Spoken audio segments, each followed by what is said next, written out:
Welcome back to the Ethos today. We got a special episode for y'all. Took a little flight, mixing in Switzerland, you figure deal me? Had to pull up the dock. I'm checking out what's going on over here because these official, unelected officials is over here making changes to the world that will affect us. They will absolutely affect us if we don't have something to say or know what's going on. Why are we even in Switzerland? Why did y'all bring us to Switzerland? To make decisions about stuff that's going on in other parts of the world. And this ain't other parts of the world, it's isolated, it's snowing up here. It ain't snowing in that many parts of the world. Why do they like to have these conferences in these secret locations? Got us up in the mountains talking about world peace. It ain't nothing but no world peace going on up here. This is straight power play for elites. So, we're gonna see what they talking about, you dig? We're gonna check out a couple panels. Protecting the vulnerable online. I don't think they protecting nothing but themselves online. Ain't no way they could be protecting the vulnerable up here in the mountains. Ain't nobody up here in the mountains that's vulnerable but us. And how are they protecting the vulnerable when they steal everything from us? They taking things from us. Our freedoms, for one. Freedom of speech is about to be the other one. It's just not in your face. Yeah, but I'm in their face, you heard? I'm in their face today. That's why I came to Davos. That's why I got my little BX hat. You heard? You know what I'm talking about?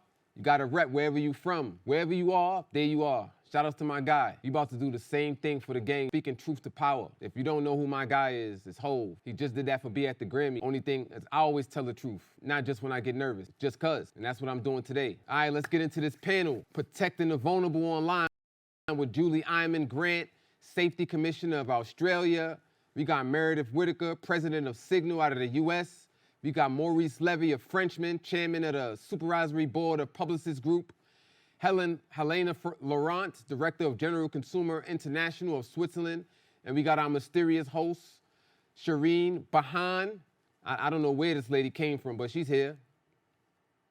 Also a need perhaps for more harmonization of rules and regulations as well, and that is what the private sector is hoping for, but we also need to look at local context. Right onto a bugged out start.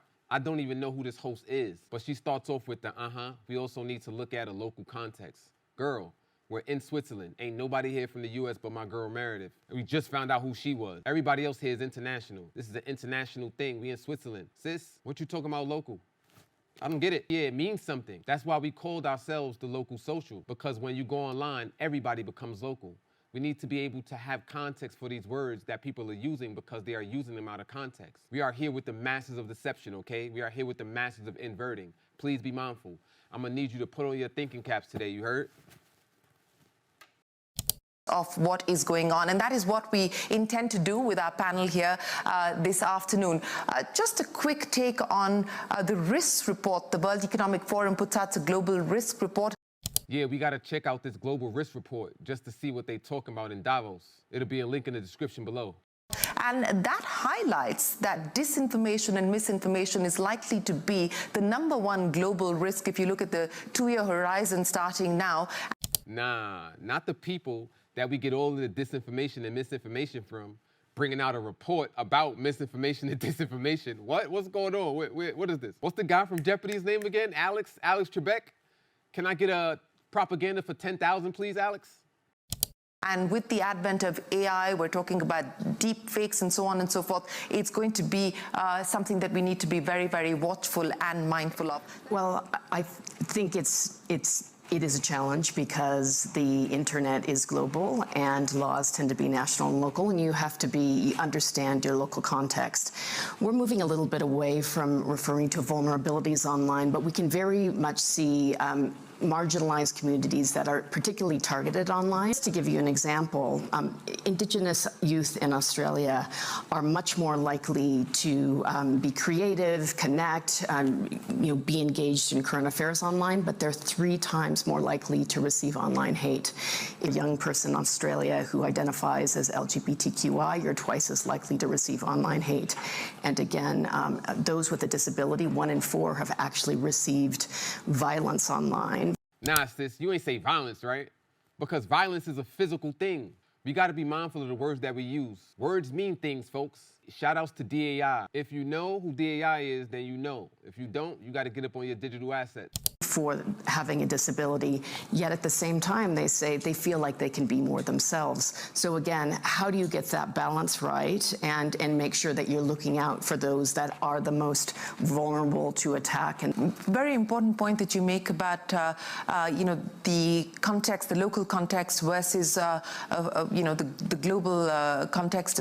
There we go again with this local context. We're in Switzerland, remember that, y'all. These people are here talking about the internet when they say local. That local context means that we're in close proximity because of the internet. Let's be clear about that. We are now in the global world because we're at Switzerland and these people keep talking about the locals. Switzerland is in the goddamn mountains. I'm in the mountains. It's a snow cap over there. It's a snow cap over there. My cappuccino's getting cold. And yeah, all that, I don't know what y'all talking about local. It's confusing. The only thing that I can think she's talking about is online. Remember, this is protecting the vulnerable online. Be clear about that and stay focused, kings and queens. As well, but what are the interventions that you've made as a regulator? We have, in protection, we have a broad set of regulatory powers, including complaint schemes. I want y'all to remember something. They gave us the virus. And all the things during the pandemic was for our safety. It was our protection. I want you to remember that that's their scheme. That's how they get us. They get us with, they're gonna protect us from ourselves. How you gonna protect us from ourselves? This is funny. They are parents, this mom and dad we talking to. Where, for instance, if a child is seriously threatened, harassed, humiliated, or intimidated online and they report to a social media site and it doesn't come down, we serve as that safety net and they can come to us, report to us. That triggers an investigation. We can say to Instagram or Snap, this meets our threshold, but it also violates your terms of service. Do you want to take it down voluntarily? In 90% of cases they do. And we also have to be looking forward and place responsibility back on the platforms themselves through safety by design. Just like we expect in cars, they embed seatbelts. We need virtual seatbelts and digital guardrails erected at the beginning of the process, not after the harm has been done. Seatbelts, that's a nice one. Meredith, let me come to you with that. Technology presents us with the problem, but technology will perhaps present us with the solution as well. As you look at some of the issues that have been raised here this afternoon, the role that platforms, the role that tech companies will play in collaboration with regulators, what's the path forward? Because clearly self-regulation is not enough any longer. Well, that's a tricky question, in part because I've watched the lobbying dollars flow into DC and Brussels, and it's not clear that what we're talking about is collaboration so much as influence. Shout out to my girl Meredith, straight off the back, coming at y'all next to collaborate. Y'all not collaborating with us, because if y'all was, we wouldn't be in the mountains of Switzerland where there's no people. And it's a way to touch people now. You make a page and you ask them to comment. So when I look at a lot of the accountability regimes that are being put forward, oftentimes what I see is regulators are left to clean up with the collateral consequences of a very toxic business model. So I have been online since I was a young person. I'm not that young anymore. And I remember back in the day you had Usenet message groups. These are sort of nerdy kind of online communities. They were self-monitored or self-moderated. You had Google groups for different interests. I had blogging comment sections that I was active in. Meredith talking about Nike talking Skonex and all these chat rooms. How she know about all that? She really might be a millennial. Yeah, we still gotta check her cars though, because she's over here with them and she might not be a good actor. That's how they say it, right? A good actor? All right, we gonna check, see her vibe. And all of those always needed some community moderation, right? I have never seen a platform that doesn't need some standards or some way of ensuring that, that guy who posts 50 paragraphs about his pet project doesn't get to interrupt everyone every time, or the person who is, harassing or horrible is not permitted free reign. However, the issue that I see is we have a surveillance-driven business model based on surveillance advertising. Words to know, surveillance advertising. Look it up.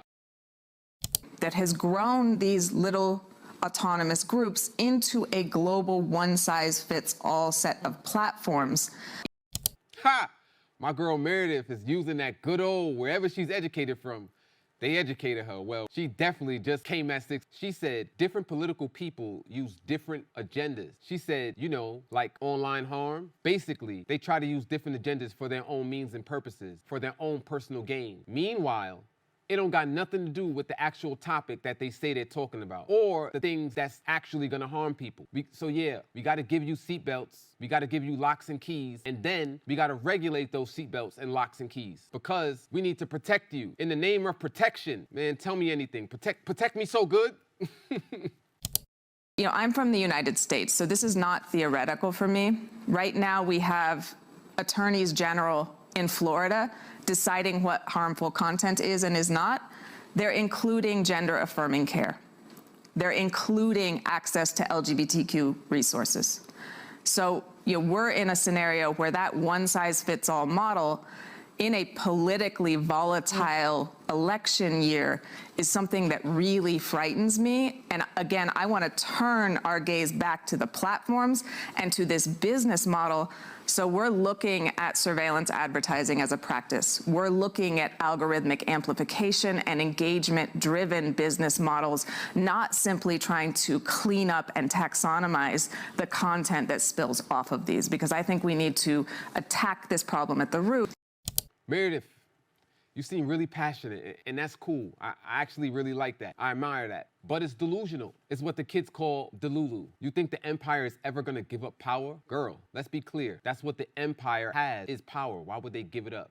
Yeah, and that's why we at Davos, to see what y'all talking about. Y'all making rules and then we find out about them later. It's the internet now, baby. We in the internet age. Y'all done posted this vid and y'all don't think nobody's gonna look. Well, I mean, for the most part, nobody did really look. It only got 830 views. I want to know why nobody looked though. I can tell you what, I know millennials, I know we use the internet the most and this would affect us the most. And I can tell you why we're not looking is because it don't matter. We're gonna do what we wanna do anyway. Y'all ain't gonna make us use these apps the way y'all want us to use these apps. Even if y'all regulate it, we'll stop using it the way y'all want us to use it and only use it for certain things. Y'all don't understand, y'all cannot. The day and age of y'all being able to think you could control everything just because y'all set some rules is done. That's why y'all having all the problems y'all having now with all this quiet quitting and all this bull, because millennials is not aware of their power yet. And that's why you got me on here chatting on this joint, because I'm a millennial. The important points that you make, and Helena, let me come to you with this, because these are complex issues, and again, as Meredith pointed out, there are no easy answers or no easy solutions, but it comes back to accountability. Who do you hold accountable? Are the tech platforms to be held accountable, and who will hold them accountable in what jurisdiction? Now, how do you suppose we do that, mysterious host? How can we hold tech platforms accountable when there's no customer service, when we can't call anybody to make anybody accountable, not even the people that run the platforms? That's why scams is going up $1 trillion a year, because ain't nobody to help us when you get scammed. You just get scammed, take your L on the internet, and you go home. The scammer could be in India, Mozambique. They could be here in Davos with us right now. We don't know, and it's nobody that we can hold accountable. And it's not gonna be y'all board or whatever. It should be somebody that works for the platform. That's the part where we're here at the local social. We're gonna change that. We're gonna have some customer service, some people that you could talk to and touch, a representative, another human being. How are you looking at these issues today? As we're an NGO in 100 countries for consumer rights. What's interesting is consumer law tends to treat everybody, it treats everybody as the average, rational, reasonable person, right? But there's increasingly a wave of saying we are all vulnerable at some point or another. So at least even the mainstream of consumer protection law is starting to think, well, actually this is situational as well as, for specific groups. We would, now this may sound difficult, but we cannot hold the individual accountable. We cannot, be aware. Yes, one always has individual rights, but actually beyond that, we hold businesses, government across the piece to be accountable for this. Whoa, let's get this straight. You wanna hold the empire accountable for what's going on online? If the empire is accountable for what's going on, that means they're gonna have more control than they already have. We don't need more government control on the platforms. Didn't we find out what the government control looks like from the last election when my man Donnie lost by funny means? And he did lose by funny means. Because each one can take action on a different piece of this, from information to individuals so that we can understand better, so that we can measure, so that we can then put in place the playing field that helps us look at our data and the systems and the flows behind it. This is about, there are discussions going on about data flows and how that works around the world at the G7. It does not take into account redress. Words to know, redress. It's no way you're gonna get redress because these platforms aren't set up for that. These platforms aren't set up so you can have somebody that you can actually call and speak to and help you. That's not what these platforms are. You're not gonna get redress. You're gonna get that post taken down and that's it. And why do we need such controls online? If somebody is bullying you, you know what you do? You block them. You turn it off. I'm sorry, I came from a time from where if you got bullied, and bullied was actually a real thing when somebody punched you in the mouth or punched you in the stomach. That's what bullying was when I was growing up. I'm not that old either. If you was being bullied, you had to really fight. Online bullying, I'm new to it. I'm new to it. You're gonna have to give me some of the research. I'm gonna have to look at it myself, you know. And you can send it in. Send it in to us if you got some research about online bullying. I'm just not convinced. If you're getting bullied, turn the computer off. Turn it off. Block the person that's bullying you. How do you know, if you were to build trust, it's not just about the transparency at the front, it's when things go wrong. How do I get redress? There's no way y'all gonna get trust all the way in Switzerland. Y'all can't. People don't even know what y'all talking about to trust y'all over here. What are y'all talking about? We don't trust y'all. That's why I came. I came to see what's going on. Nobody trusts y'all. That's why I'm looking over y'all notes, seeing what's going on.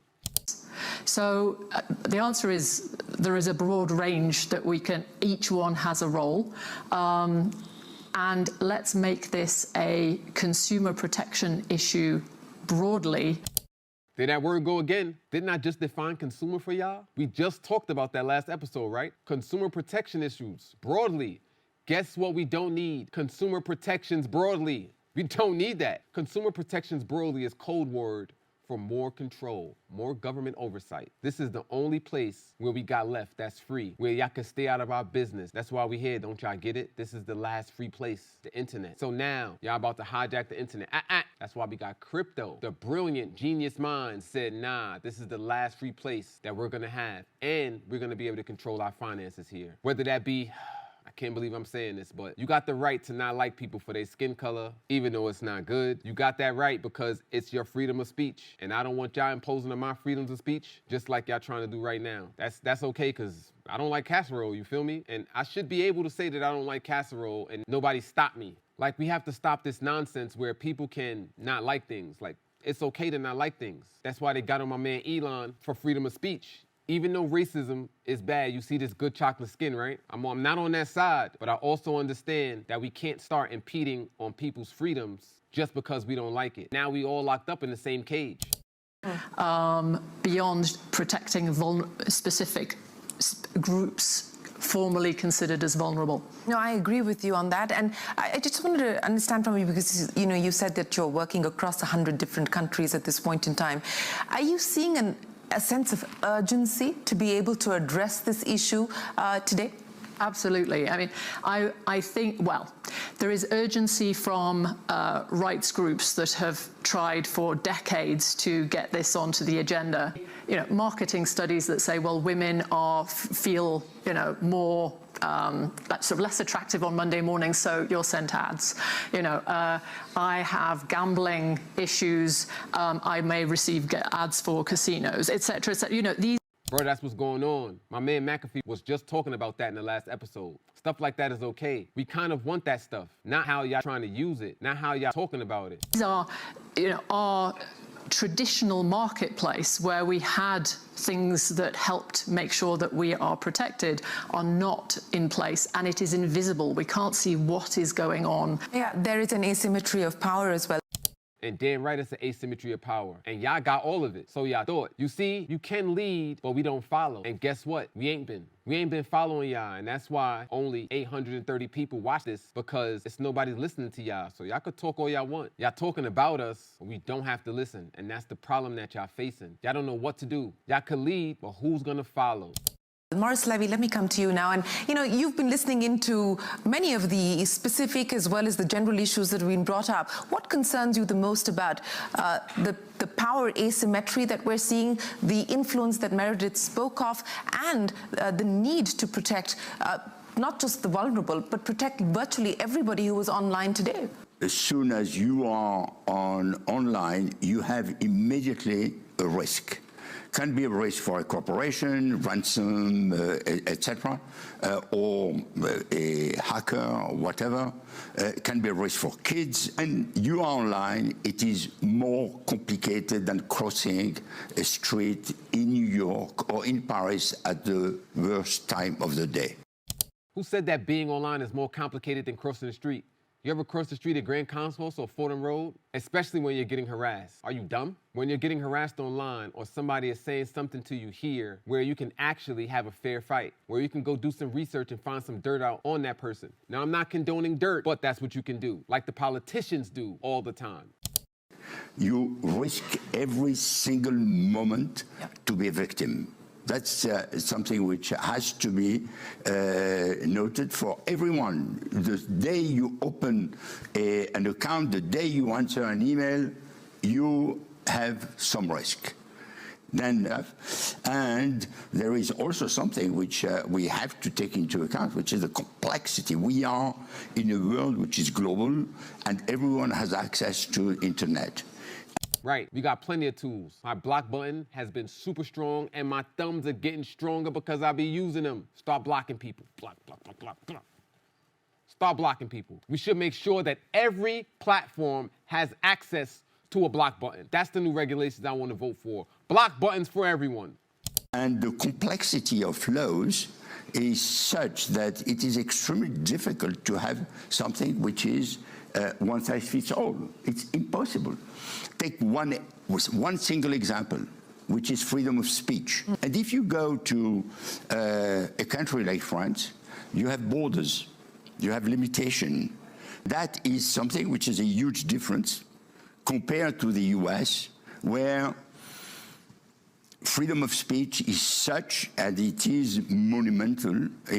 Absolutely, it's monumental. Do you know where we came from in America? We came from England, where we didn't have freedom of speech. If you talked out against the Queen, she'd off your neck. Yeah, you wouldn't be able to talk at Davos right now if those things continue, dummy. This is where we at, though. We at a place for where you can say freely that freedom of speech is a bad thing, and you don't enjoy it, and you want to stop it, but you have the freedom to say that. This is a bugged out, strange world we living in right now, because these are the types of conversations that's going on where people are freely saying that people should be censored. It's kind of strange to me. It's strange to a lot of us, and that's why we're not listening, saying the quiet part out loud. And I respect that it is almost impossible to put some limitation. It is a territory which is extremely difficult to moderate, to control. There it goes. He let that little big C out, control. It's extremely difficult to moderate and to control. That's why we're even at the Economic Forum in the first place, because y'all trying to control everything, and we want to know about it. That's why vulnerabilities online is top of the food chain at the Economic Forum. Is it because we're literally the future, millennials? They call us millennials in America. I don't know what they call out people our age in England, Australia, or France, but I do know we grew up the same way, online. And because we grew up at the same time, we face the same adversities and the same adverse reactions to trying to be controlled. This is the last free space that we're occupying, is the internet. And guess what, baby? We ain't gonna go down without a fight. And it's not gonna be the same fight that y'all think. And that fight is, we're not gonna listen. If you think you're gonna continue to acting as if you're gonna talk to us and tell us what to do, we're not gonna pay attention, just like we're not paying attention now. Just like we ain't working the jobs that y'all want us to work. Just like we're quiet quitting. Just like all the other things that we're doing. It's the same thing. It's gonna be the same quiet fight that you fighting by yourself. This is why this joint only got 800 views, and it's the World Economic Forum. And we gathered in Paris, all the people, from the people who are clearly against, and the leaders of the platform. Mark Zuckerberg was a kid at that time. Ha! He called Zuck a kid, bro. He met Obama and 8 heads of state, the G8, and he met with all of the platform. And he called Zuck a kid. This is what you call an elitist, ladies and gentlemen. This is somebody who's better. He thinks he's better, at least. Mark Zuckerberg is a big deal in America. He goes to Paris, and now he's a kid to this dude. We were in front of Sarkozy, Obama, Merkel, the 8 head of states. And when we presented, Sarkozy said, this makes sense And what is your reaction? The first to react was Angela Merkel. And she said, I have 5% of my population which is against everything. Angela Merkel was at the time, I don't know how you call Germany's president or head of state, whatever. But she was the German head of state at the time, and she was afraid because 5% of her population always goes against everything. Now, according to the BBC, I don't know if you've ever heard of the 3.5 rule, but a small minority can change the world. So you only need 3.5 of the population in order to overthrow the empire, according to the BBC. These are not my words, these are facts. Look them up now. I'm not talking about throwing over the empire, none like that. I'm just talking about how much percent you need to make change. And also, these are not my words, these are the BBC words. These are facts. Guess how much of the population millennials make up in America? Take a guess. I would like to know in the comments below, you heard? Take a guess how much the population of millennials make up in America. Ha! But that 5% speak so loudly that the 95 silent majority remains silent. So I'm not going to take any step in regulation to control what's going on the internet, because this 5% will speak much more than the 90%. But nobody can argue that children are not more vulnerable. And this is where we set up we already had the online content scheme that deals with child sexual abuse material. We're the hotline in Australia. So that we created this cyberbullying scheme. And when you really kind of break it down, I think this echoes a lot of what everyone else has said. We have a really imperfect system. Right now, we have these platforms that set their own rules, but they're not consistently enforcing them. And we can report, and the average person doesn't have any form of recourse. I want you to get what this means. The average person doesn't have any recourse. So we're at Davos right now because the regulators around the world, they understand the power that you have on social media. They understand the context that you're in on social media. But do you? That's why they're here talking about protecting you on social media. That's why they're here talking about setting new rules, because these platforms are privately owned. And unless they're breaking laws, they don't have to follow the government narrative. And that's what happened during the pandemic. They didn't follow the government narratives. They still let us talk freely. They couldn't censor all of us. They couldn't censor the people on the platform talking against the virus or bringing out the facts against it. And guess what? The government couldn't have that. The people in charge cannot have you thinking other things than what they tell you to think. And that's what's going on. You need to understand the battle is for your mind, baby. It ain't just for your pockets, it's for your mind. Because if I get your mind, I can tell you what to buy, okay? I can tell you what to like. I don't need to convince you. I can tell you what to do, and you'll do it, and you'll think it's your idea. You need to recognize that. Right now, we're in a place where we're going in the world, and how connected we are, this message can actually cut through, okay? I don't want to be famous, you dig? I want to be rich. And that's why I'm sitting here talking to you on the BronxNet. I ain't trying to be famous. So, like I said, we at the Legion of Doom with all of the Bond villains, and we just found that out because of the new advent of AI. AI can do all of this regulating stuff, and it's a one-size-fit-all. Like they're saying it shouldn't be a one-size-fit-all. But if AI is doing all that, that means this power is super centralized, so centralized that AI can do everything, and it shouldn't be doing everything. We gotta stay focused, we gotta stay vigilant, we gotta stay educating ourselves, because as fast as the world is moving, they're moving just as fast. Check us out for next week, see what's going on in other parts of the world, get some more knowledge, you heard?